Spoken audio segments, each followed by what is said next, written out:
at least has a main event that's worthy of a fight night. Vettori Costa is a good main event. I'll take it. We'll take it. Yeah. It's not so bad. Still working through the tape study on some of these fights. Well, we have some late substitutions in here, too, that really threw us through a loop. Yeah, some of these fights aren't even on DraftKings yet. So if you're trying to make a DraftKings lineup, there's 4 fighters that aren't even there. So good luck. And we'll start right off with the first fight, and it's one that's not on DraftKings, and that's Jonathan Martinez versus Ved Lazishvili. Yeah. We got another Georgian this week. So Jonathan Martinez is a guy who I was semi-high on because Andre Ewell is also a guy we've been higher on than most people. So a split decision loss to him is not so bad. He beat Frankie Saenz and Thomas Almeida. He's got good boxing. And then he fought your cousin Davey Grant. And got absolutely smoked. Yeah, he got smoked out by Davey Grant. He's 13-4, and he's facing an undefeated Zved. That's got to be how you pronounce it. Zved. Yeah, he's 12-0, and he's the LFA champ. He was supposed to make his UFC debut against Jack Shore at UFC Vegas 36. He got injured and cut from the UFC. Interesting cut because the guy is definitely UFC talent. The line is not out yet, and if we're getting dog money on Zvad, he might be the play. It's definitely worth a shot. Yeah. You know what the 3 rules are in gambling. You take those gray horses, you take the Jets under, and you take the fucking Georgians. Yeah, and he's going to fight just like any other Georgian, any other Russian. He's going to hit super hard, and he's going to be able to wrestle. He's going to take you down a million times. Yeah. It's their style. That's what they do. Yes. And Jonathan Martinez has shown at least that he's got a semi-suspect chin. And I think Zvad as a dog would be a good play on 3 days' notice. I don't know about what if the line comes out and he's somehow favored. I don't know about it. That would probably be the first time ever that if they get a guy on 3 days' notice and he's actually favored. Yeah. But we'll see. But that brings us to our next. If he's plus 150, you got to hammer him. Yeah. These first 2 fights are not great. Our next fight is Ronda Marcos versus Livia Souza. And I know your stance on Ronda Marcos, so I'll let you go ahead. Yeah, she's fucking terrible. Like, how is she still in the UFC at 10, 12, and 1? Livia Souza did get absolutely starched by... Who the fuck was her last fight? Amanda Lemos? Let's take a look. Was it Manin or Lemos? Lemos. Yep. Yeah, she got absolutely starched by her. But that was 6 months ago. And Lemos is a killer. Yeah, she should be able to beat fucking... And you know what? She's got a win over Ashley Yoder. And Ashley Yoder and Ronda Marcos have the exact same style. They fight the exact same way. They try to be stronger than you. They try to grind on you. They throw decently hard strikes, but they're also very hittable in return. Very hittable. Yeah. Ronda Marcos is very hittable. Yeah, I like Souza here as well. And last I checked, the line is right. I think the line is right. You're not laying barely any juice. Yes. I think it's probably a pick'em. Exactly. That's what I saw too. The Staying Away Contender Series has me fucked up because the lines... I don't know if you saw this yesterday. Was Tuesday. The lines completely flipped on like every single fight to the point where it was impossible to bet. So... the lines, I just keep looking for the lines, and luckily it's a regular UFC event, so they haven't changed too much. Yeah, they're just guessing with the Contender Series. I think Souza's the play. She could probably get a sub here. It's women's MMA. Armbar from guard. Armbar from guard. Yeah. And that brings us to our next fight, which is one that at least has one fighter that I really like, and Jeffrey Molina. This is actually another fight that is not yet on DraftKings because of another late replacement in Daniel Lacerda. Jeffrey Molina, he was on Contender Series, and in his last fight, he threw 189 strikes, and he had 2 knockdowns. For the weight division, 125, that 2 knockdowns is basically unheard of. Huge. Yeah. And he's on a huge win streak. This kid's legit. And he's facing Daniel Lacerda, who is 11-1. He's fighting out of Brazil, kind of on the regional scene over there. He's got some good knockouts. He's also he's from Brazil, so of course he's got good jiu-jitsu. Yes. But I think Jeffrey Molina is going to be better than him everywhere. I just don't see. I absolutely agree. Don't see the path for Lacerda here. And Jeff Molina is a great DraftKings play. Yeah, and Lacerda's only path to victory would probably be finish. Yeah, I would have to agree with that. Yeah, and you know what we think about that. Right, we don't like betting fighters who don't like that. Only chance is finish. Next fight can almost guarantee he's going to finish. Kama Worthy versus Jai Herbert. Both of these guys are on some losing streaks. Yes, both have lost 2 in a row. Yeah, and both have been finished both times. Yes. Kama Worthy, though, is someone to me at 35 years old. I think he has no chin at all. Yes. Agreed. And he's shown that in his last couple of fights. Yeah. He's lived by the sword, died by the sword. He hits super hard. But you know what? He couldn't put away Luis Pena. And yes, Luis Pena is not great. And he did put away Luis Pena, but by submission in round 3. That's not impressive. Right. And I think Luis Pena is no longer in the UFC. No, he's a woman beater. Yes. So, joining the long list that is women beaters in MMA. But I like Jai Herbert. I think he's going to be the younger guy. He's going to have the slightly better chin. The under is probably a terrible line, but it's going to hit. These guys are going. One of these guys is going down. They're both finishers, and they both get finished. Right. Yeah. This is not going to last too long, I think. And Jai Herbert being only 33, I think he's probably going to be able to outlast him. I think so too. And probably knock him the fuck out. I agree. He'll be able to withstand that opening gambit. Yeah, I just think Kama Worthy had some big flash knockouts, and that got him in the UFC. I just don't know if he ever really was UFC caliber. Yeah, I was never very high on him. No. Next fight is 2 guys I'm also not high on, and Loreno Staropoli versus Jamie Pickett. Staropoli dropped his last 2 to Roman Dolidze and Tim Means. Both not horrible losses, because Tim Means especially is a beast.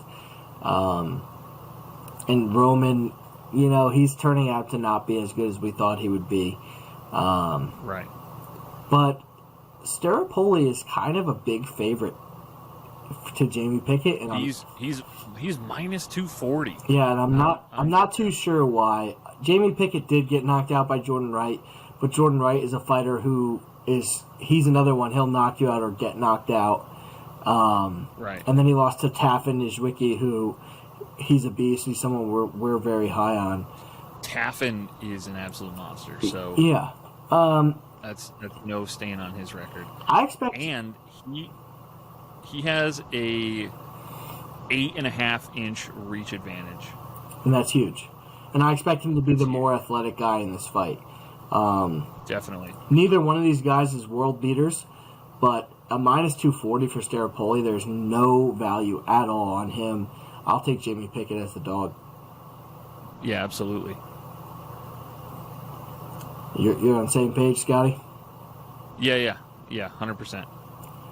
Yeah. I think that there's good dog value there, so we'll just go right on. Tabitha Ricci versus Maria Oliveira. And this is another low-level fight. And I don't know who to pick. Very, very low. Yeah. They're both young. They're both young. I would say over.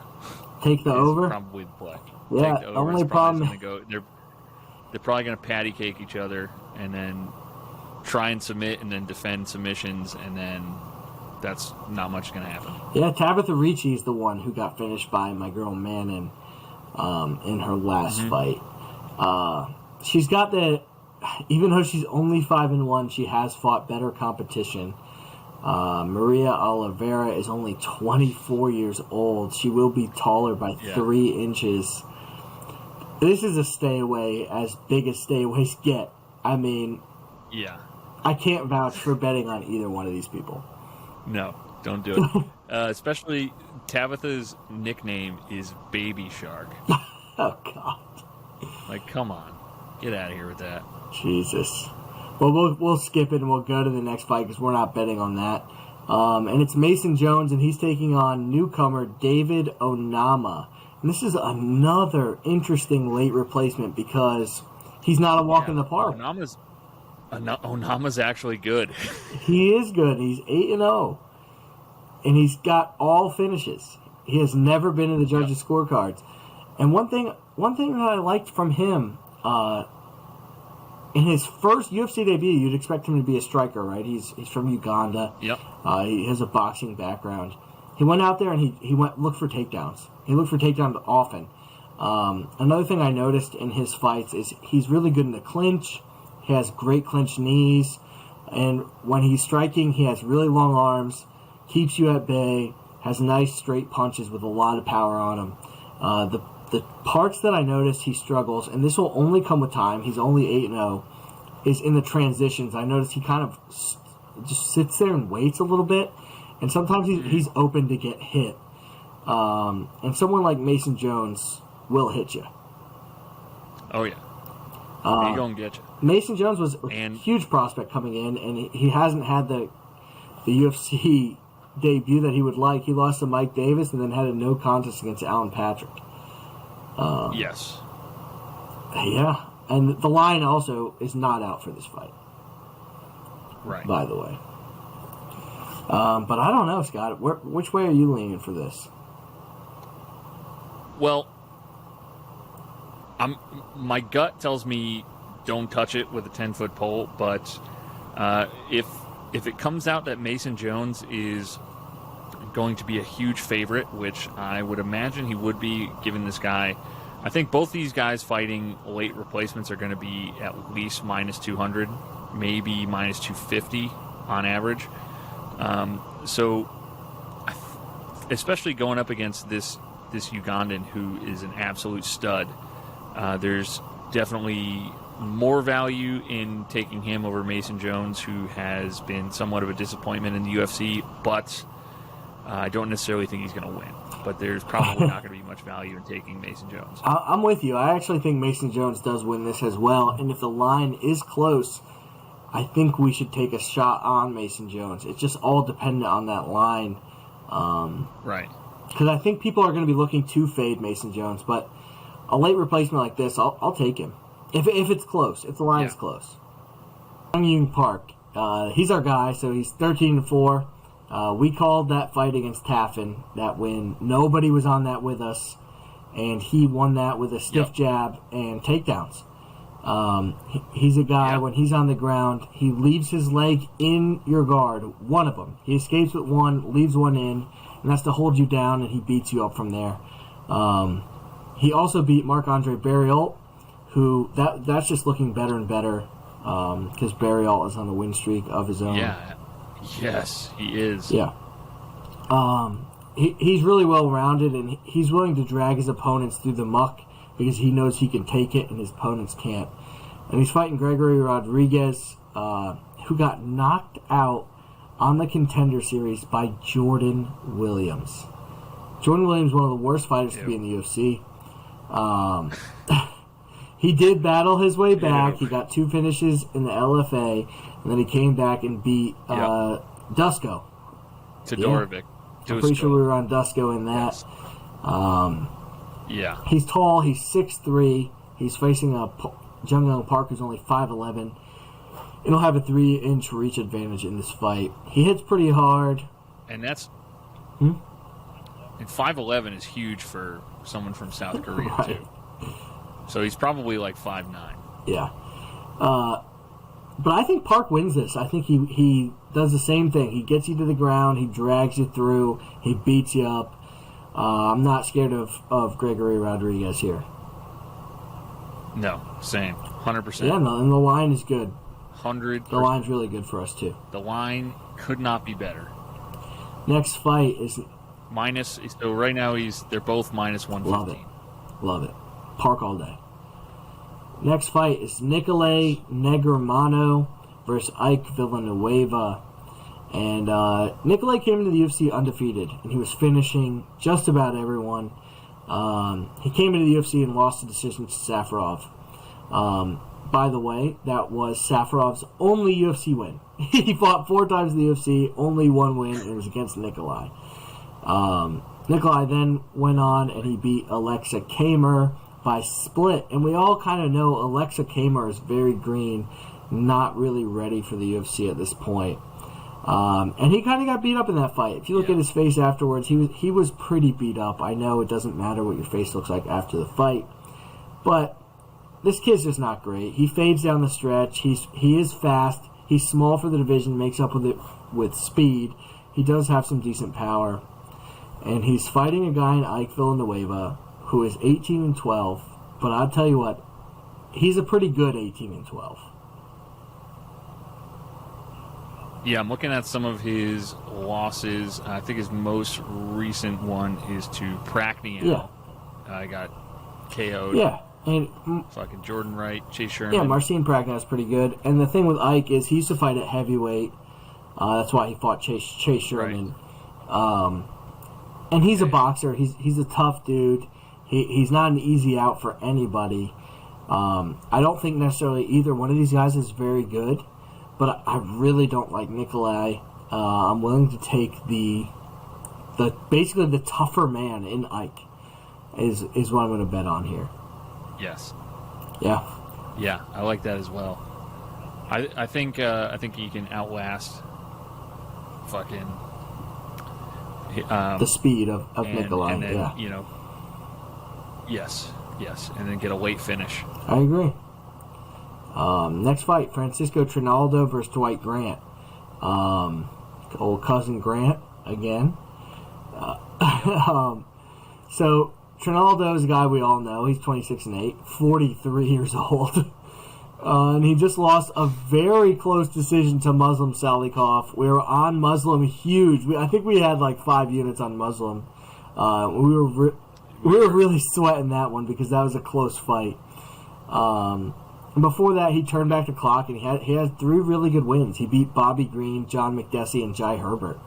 And he knocked Jai Herbert out viciously. He's always been a pretty big dude, but he is moving up to 170 for this fight.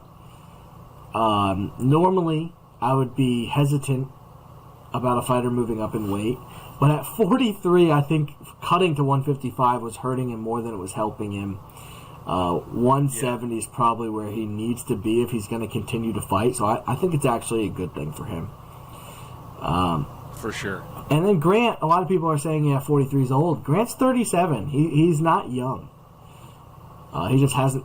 This is the old brawlers. Yeah, Dwight Grant just doesn't have the record that he has. He's only 11-3, and Dwight Grant has a really weird body. I don't know if you remember him, but he's got kind of a short torso and long arms.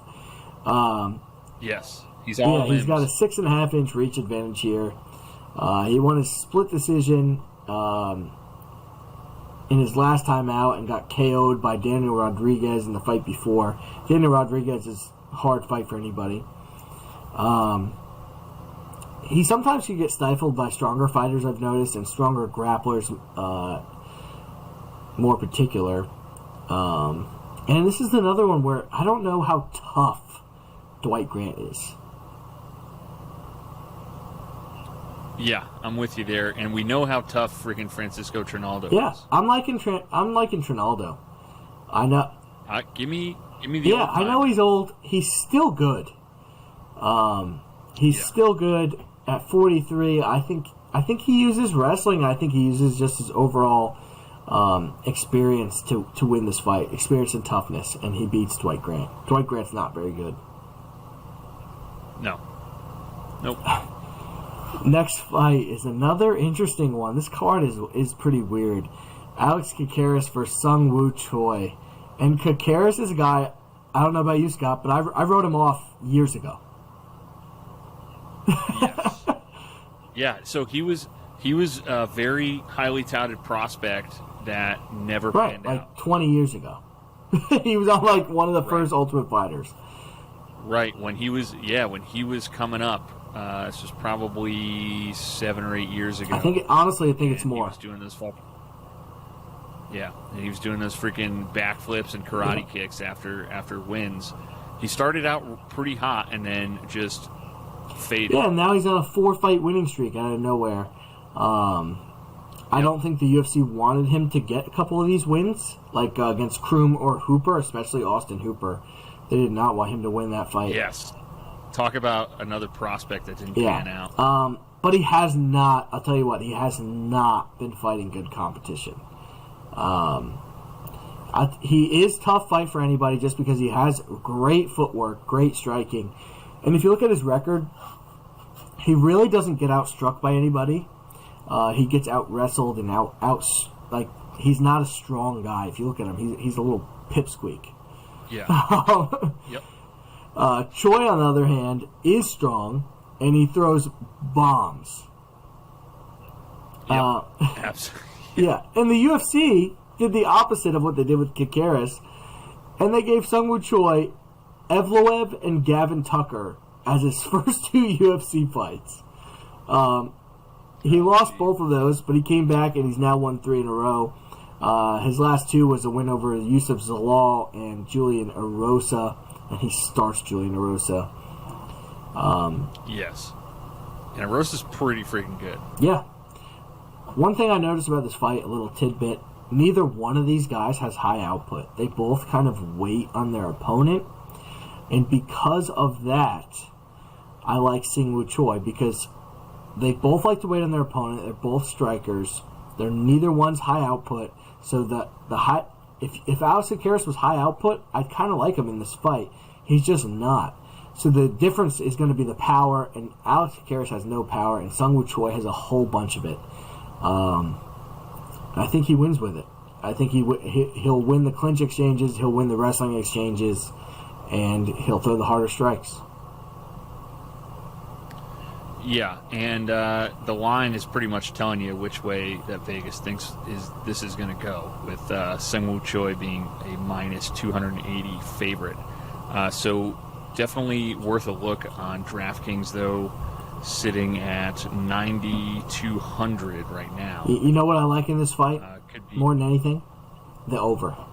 Alex Caceres doesn't get finished. Yes. This fight's going to decision. So I like Sung Woo-Choi. I like the over prop. I like Sung Woo-Choi by decision. That's the one.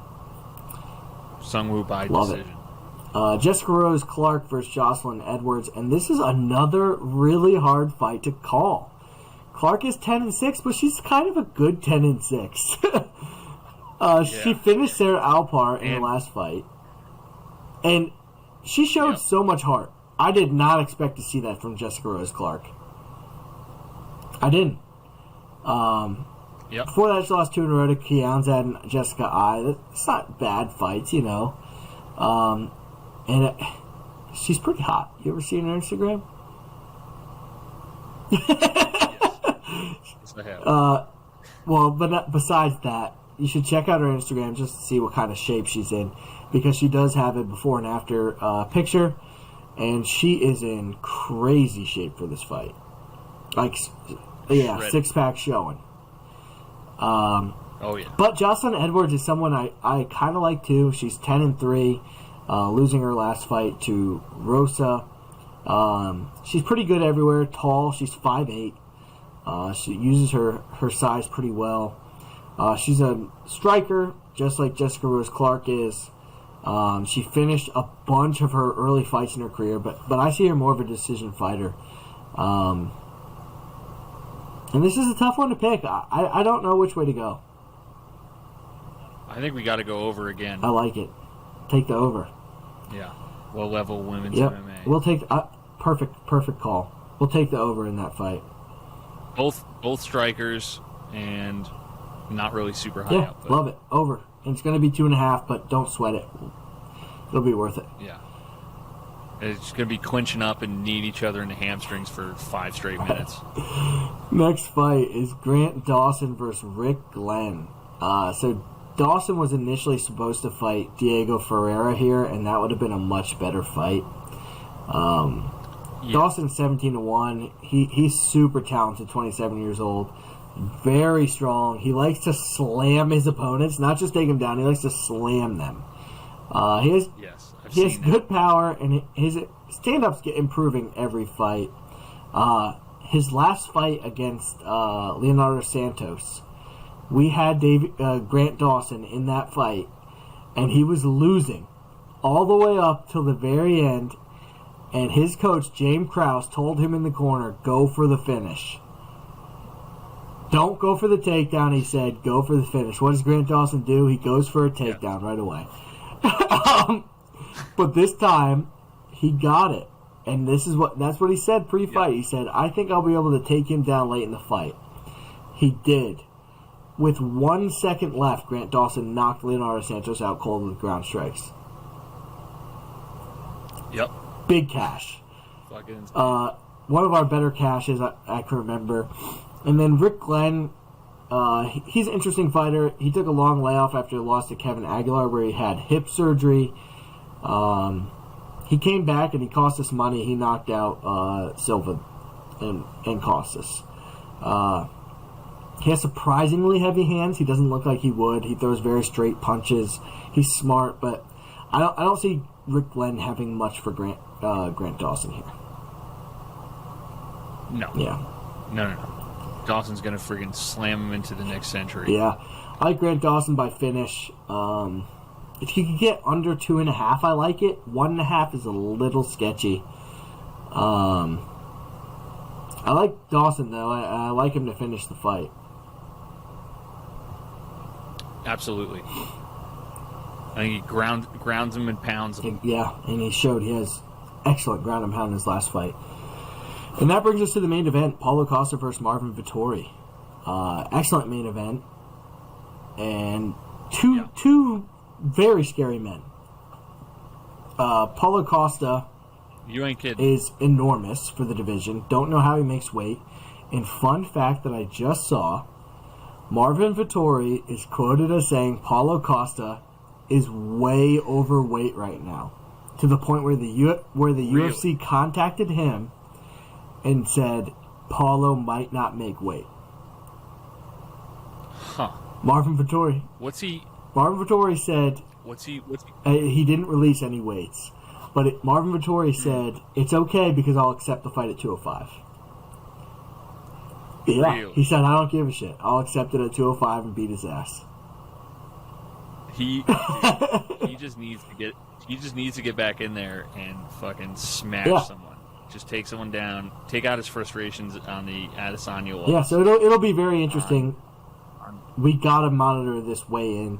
Paulo Costa, he's 13-1 with his only loss coming to Adesanya. We were talking about this pre-show, how Paulo's record's not very good. No, he's Can Crusher. And he beat a bloated Johnny Hendricks, a terrible Ben Bose, and he beat Yoel Romero and Uriah Hall, and we both said they don't always show up.